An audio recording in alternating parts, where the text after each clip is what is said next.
Hey family, it's none other than your favorite Auntie Jai reminding you to love yourself or know yourself, to love yourself, to love your people, and of course, black love, black pride, and black power.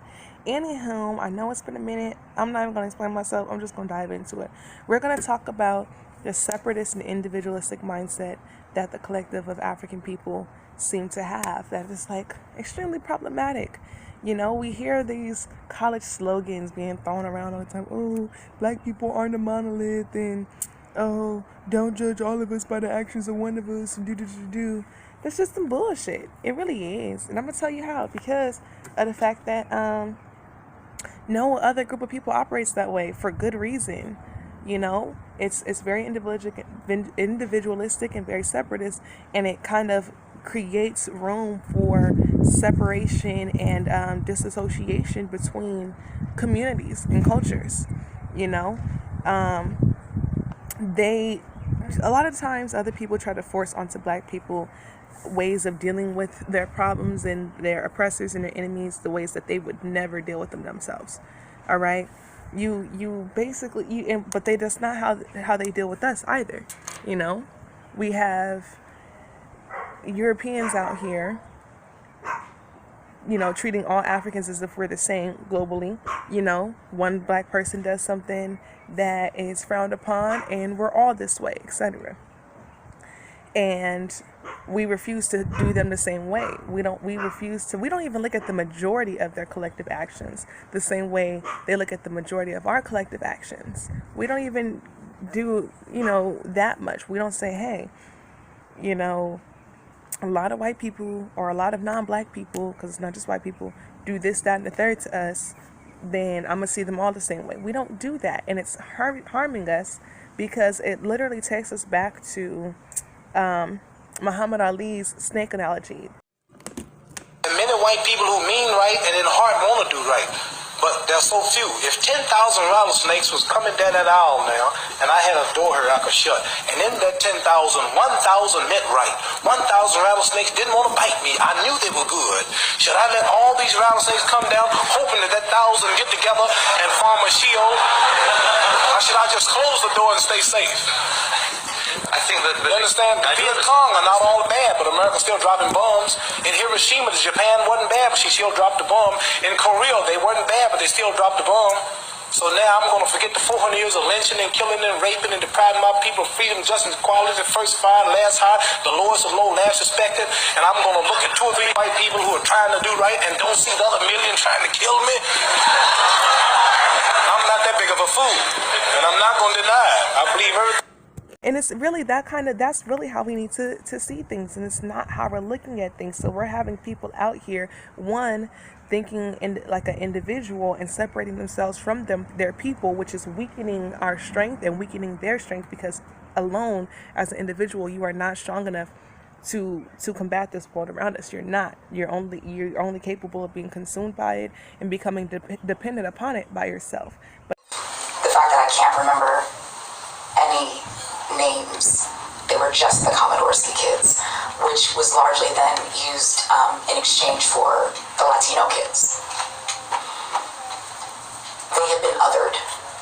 They had been deemed less than, unworthy of being at our perfectly planned elementary school, and they were to be shunned.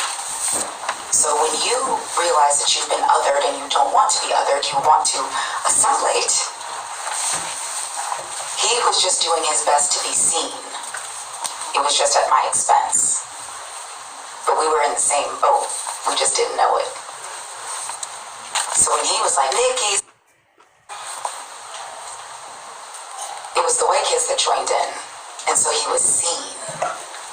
He got to be accepted in tormenting me and creating terror in me. He was accepted. Union also discussed during this time in her life, she wanted to be seen, she wanted to be known. She wanted the acceptance, so she didn't hang around black kids. She started to allow her white friends to tell racist jokes around her in order for her to stay in the circle. A black girl transferred into our school. I was Tarsha. Tarsha, yes. I changed her name. There were a lot of jokes made at her expense, and I just tried to avoid her because I felt like if they saw us together, they would identify me as black. So I avoided her like the plague. Somehow my mother found out and was like, I heard you're being mean to the black girl. You better be her friend. I was like, I'm not gonna do it. Then I'll be black. So my compromise was just ignoring her. They would tell racist jokes, homophobic jokes, and nobody said anything. As I got older, and I left Pleasanton, and I started becoming more prideful, and I started being seen, really seen as a whole person by people that look like me, I would always go back to their silence and the do buckwheat.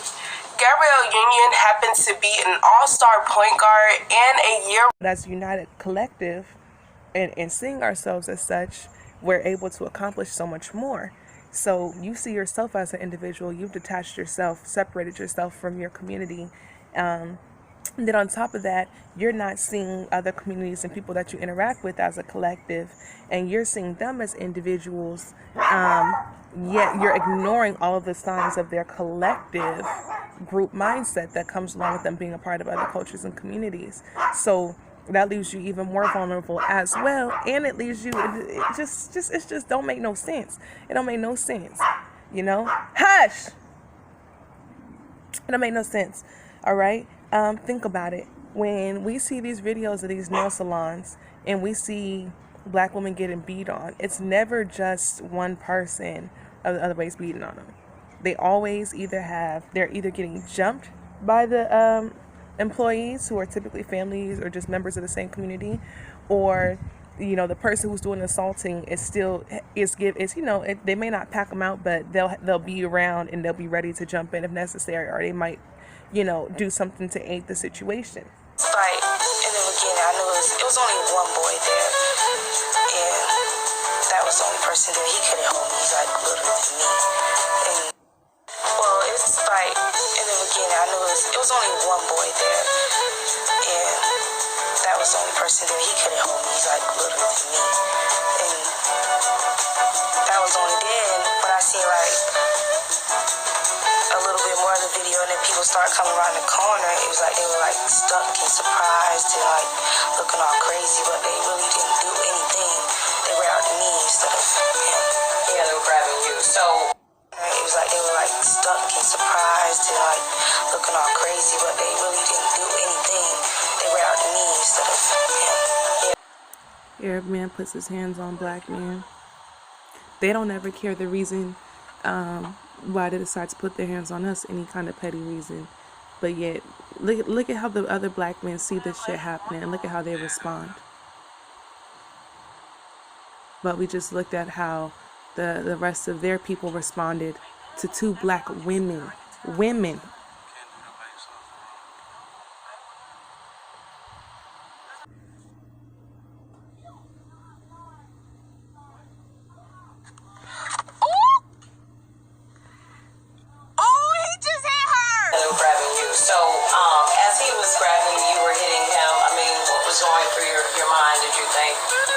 Did you think, just get off me? Like, what was going through your mind at that time?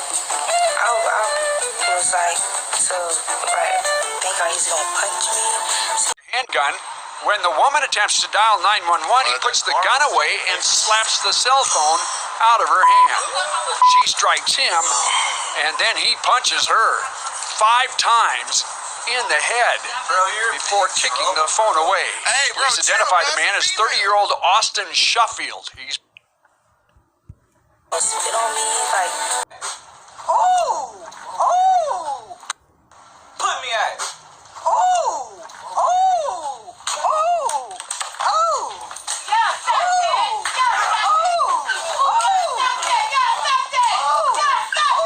And we seen how those other Arab men, when it came to the black women, it was all of them jumped in on them.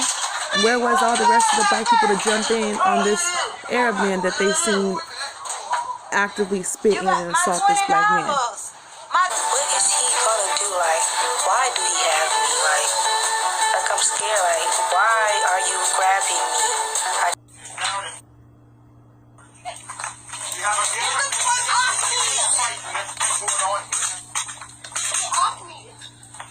The address is Misha. It's down at Wilson Boulevard. Wilson Boulevard. I cannot believe it. One man. One woman. You asked me. I'm not studying.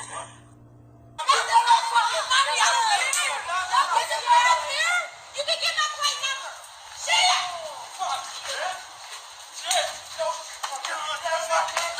Men, and there are other black people around, and nobody's helping either of these women. When you see a black woman assaulted in a nail salon or whatever, it's never really just one person attacking her. When you see black women, black people assaulted in the beauty supplies, when you see black people assaulted in the liquor stores or the convenient marts or all that, when you see them getting jumped in the streets, whenever you see shit happening to black people, it's normally one black person getting attacked by multiple non-black people. And typically you see other black people standing around not aiding that person, not assisting that person. In Brooklyn, a worker attacking a customer with a broomstick. Look at all the black people standing around. Look at the black people who get out the way. And look at how all of these people picking up brooms, chairs, all that. After you guys kind of got pulled apart, what happened next? I had to find my phone. I was screaming, call the police. No one called the police. And you guys kind of got pulled apart. What happened next? I had to find my phone. I was screaming, call the police. No one called the police. And then I had to find my own phone and call the police. And then he was like, and he was still there. And then he walked out. He came right back and demanded a refund, and he demanded HR number. Then we're like, my manager's like, no, you're not getting anything. And I'm like, okay. He's like, you're gonna give it to me now. And that's when he stepped behind the counter, like all the way. And he tried to fight my manager, but then that's when another guy finally stepped in and picked him up and threw him out. And that's when he stepped behind the counter, like all the way. And he tried to fight my manager, but then that's when another guy finally stepped in and picked him up and threw him out. But on the way out, he actually kicked someone in the stomach, another girl. I don't understand though, like, how come he just kicked the girl? Like, it was other guys, on the way out, he actually kicked someone in the stomach, another girl. I don't understand though, like, how come he just kicked the girl? Like, it was other guys, all the guys that came around, we all, like, helped take him out, so why did he just kick her? I just don't understand that either. Are you surprised the number of people saw the video and the reaction? Yes, it's kind of scary. It's kind of like, oh my gosh, like, all of them see that. And it's like, I don't want people to think differently of me, like I'm just an aggressive person or something, because I'm not. It's just, when someone grab you like that, you have no choice but to, like, get them off you and go for what you know, because, like, you don't know what they're going to do. People are very crazy these days. Do you want her? Talk to her, but Okay. tell us about, did you used to be a boxer? Well, back away quickly, because a man is stronger than you. I can't beat a man, but I can get a man off me. And that's what I was taught that. And then back away quickly, because a man is stronger than you. I can't beat a man, but I can get a man off me. Like, it's like scary. Like, anybody can do something to me. Like I work so close with the customers. I'm scared. I'm scared to go back. Like, it's like scary. Like, anybody can do something to me. Like, okay. I'm scared. I'm scared to go back. Like, it's like scary. Like, anybody can do something to me. Like I work so close with the customers.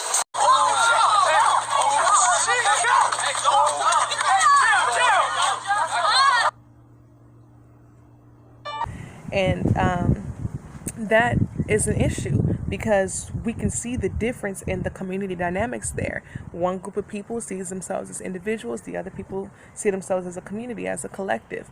And we see which side loses by the way they, by choosing how to respond to these things.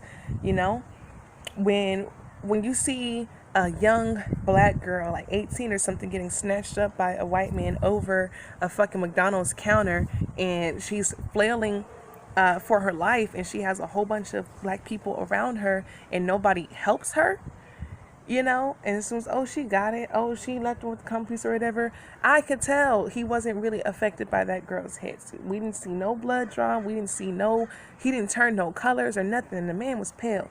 But to be around all of these people and have nobody help you. Right. In the beginning, I knew it was only one boy there.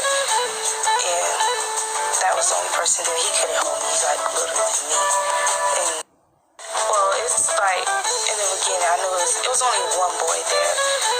And that was the only person there. He couldn't hold me. He's like little than me.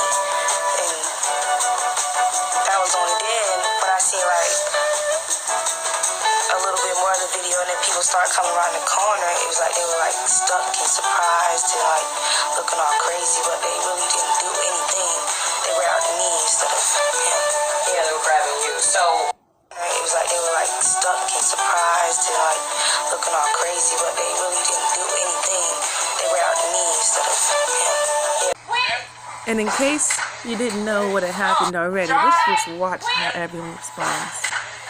This man snatches this girl down there close over the counter. Only a couple of her hits land, the rest of them don't. Don't draw no blood. This man is affected clearly, but he's not hurt. Watch how everybody else responds. This man isn't jumped and attacked by everybody there. Nobody calls the police. Absolutely nobody called the police. She had to call the police herself.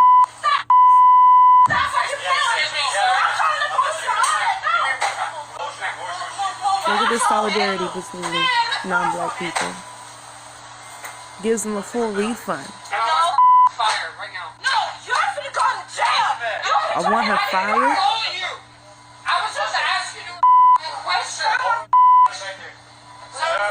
Right. In the beginning, I knew it was only one boy there. And that was the only person there. He couldn't hold me. It was like they were like stuck and surprised and like looking all crazy, but they really didn't do anything. They were out to me instead of him. Yeah, I'm scared. I'm scared to go back. Like, it's like scary. Like, anybody can do something to me. Like, okay. All of these people who are your people and have nobody help you, and then to see people saying things like, "Oh, that's not my sister. That's not my family, this, that, and the third," so that it doesn't matter to them. Shit, I can't never just do no shit. Everybody want to call me and all this shit. But anyways, to have people saying things like, "Oh, that's not my sister, that's not my cousin, that's not my this, that, and the third," and they feel no obligation or responsibility.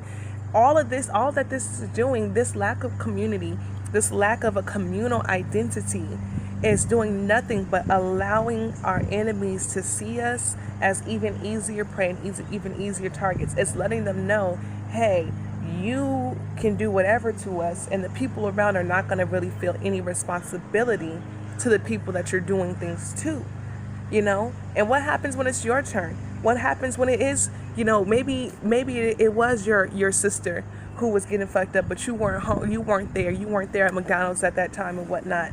Wouldn't you feel some type of way about all the people who sit around and watch this shit happen and help your people? You know?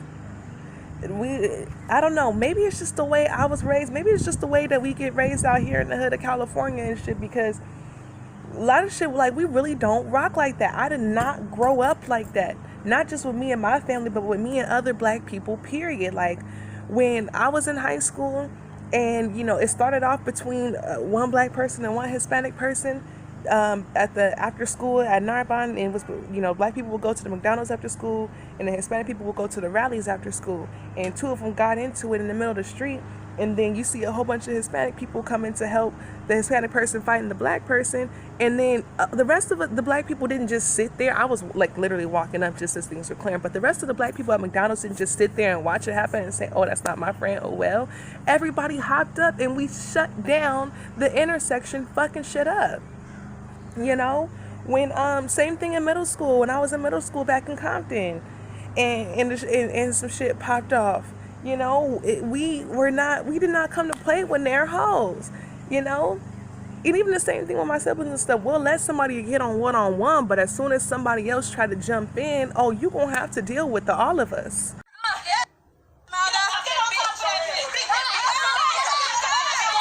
This is how I was raised. You get your head up, but you got your people around in case these Mexicans want to fight for you. And they always do. Mexicans are known out here for jumping in and trying to pack somebody out. They know better than to go to head up with this.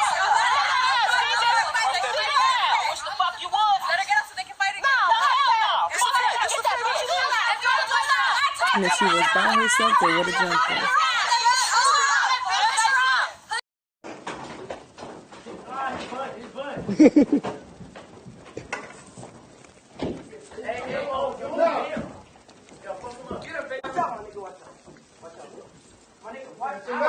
You know, no other group of people out there is fighting fair. But the way I was raised is you don't want to be the person who didn't get it in when it was time and you were there and you were able to, because then you're gonna have to deal with everybody who you didn't help.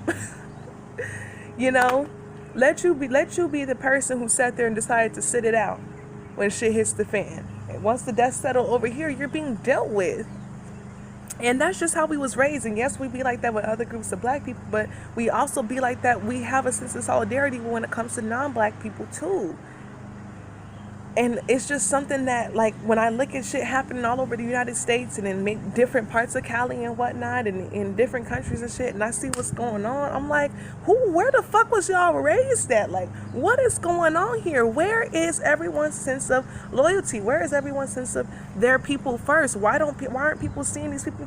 Even if it isn't your immediate family, even if some shit just happened in your neighborhood, these are the people you grew up with. These are the people that you see every day, that you see in the grocery store, that you go to school with and whatnot. Like, there's no general sense of, like, connection that you see. You know, you literally are looking at a bunch of different versions of yourself. Like, we really have to get to...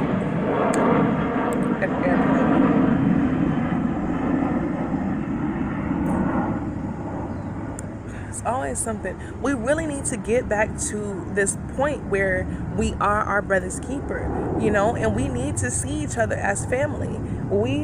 Whether we like it or not, whether we are just because you're doing well, or, you know, you're popping in a non-black space, or you have a lot of issues with your own people, you never see non-black people, or whatever the case may be, you need to really stop giving a fuck, you know? We call ourselves not caring about issues, and this is not even just on a micro level of just the United States. This is on a macro level of African people globally. You know, I've seen it. I've listened to live streams and stuff, and you know, you have black people talking about our issues here in the United States, and about warning continental brothers and sisters about doing business and being close to our enemies, and then you have, you know, typical Nigerians, but you have them over here talking shit about how Black Americans don't do this, that, and the third. I'm gonna take my business to the Chinese. I'm gonna take my business to Europe, this, that, and the third. And then we look at the condition of Africa and it's in fucking shambles. It's holistically in fucking shambles. Everybody's got a piece of the pie but the people whose land it is, and y'all don't even want to fuck with us. And I'm not saying collectively, because the people in power are a minority compared to the general masses of people who typically have a different idea. But even with brothers and sisters in the Caribbean and whatnot, y'all know I'm Afro-Caribbean on my mom's side. Y'all know I spend a lot of time over there on the Caribbean Sea. You know, everything that has happened to the areas I grew up with here in California, the areas I grew up in here in California, I done warned black people in different states and countries about it happening to them. This is a conversation between me and one of my homegirls back home in Dangriga, Belize.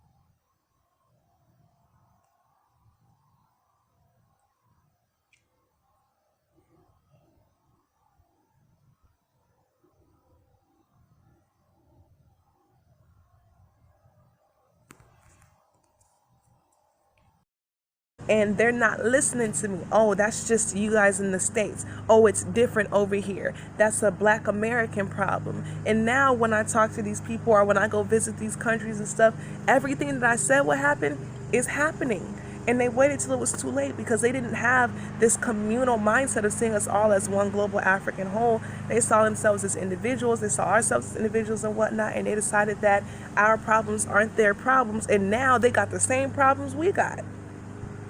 You know, this whole idea of seeing ourselves as individuals it's to our demise. Not seeing ourselves as a united global whole is to our demise.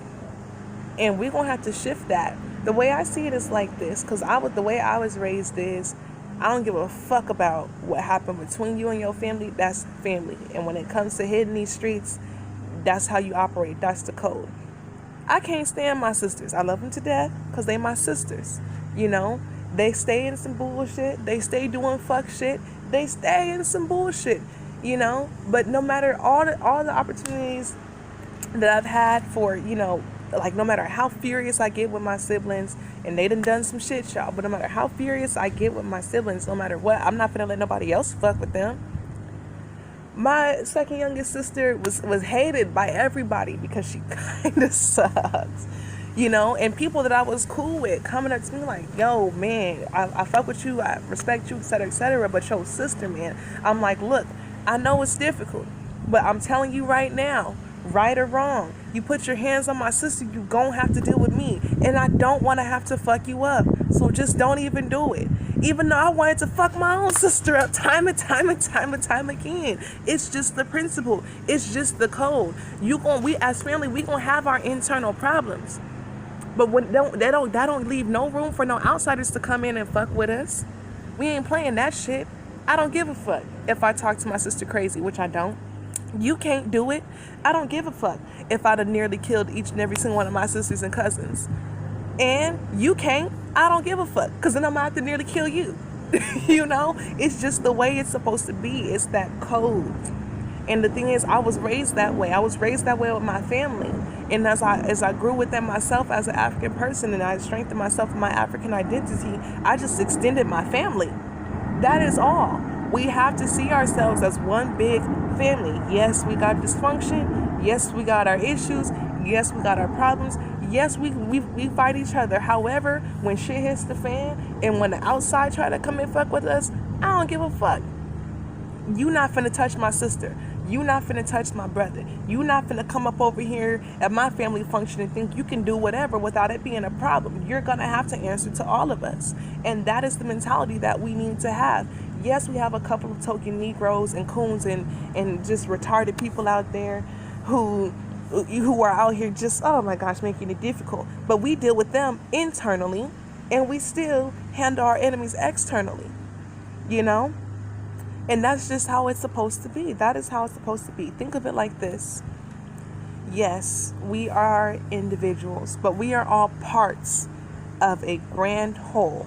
And that's the way to think of it. We are all small pieces of the grand whole, of a grand whole, okay? It's that umoja concept, that unity concept, okay? The entire African diaspora is all pieces to one giant, several billion piece puzzle. Some pieces are smaller than others, some are larger than others. Some are center pieces, some are corner pieces, some are edge pieces, some are off-center pieces. Some pieces have straight sides and rounded sides. Some pieces have all rounded sides. It is like a several billion piece jigsaw puzzle. That is how we should look at ourselves, all right? We are all parts of a grand whole. And every piece needs to be in its place for us to be a complete picture. Now, mind you, due to coons and Negroes and sellouts and shit like that, people who just won't get with the program, there is going to be, a couple million pieces missing from our puzzle. But if it's a billion piece puzzle, we will be all right with a couple mil missing. If you stand back, just a couple feet or whatever, it'll still look like a complete picture. It's not going to hurt us none, so let's not worry about them. But the point is, we need to start looking at ourselves collectively as a global whole. as a global family, as all connected, etc. And that is the only way we're going to be able to successfully unite and defend ourselves against our collective enemies, and also make a real difference, become independent, become interdependent, intradependent within our own communities, build for ourselves and sustain ourselves. But that's all. That's all today, folks. All right. Black love, black pride, black power. Remember to know yourself, to love your people. Peace.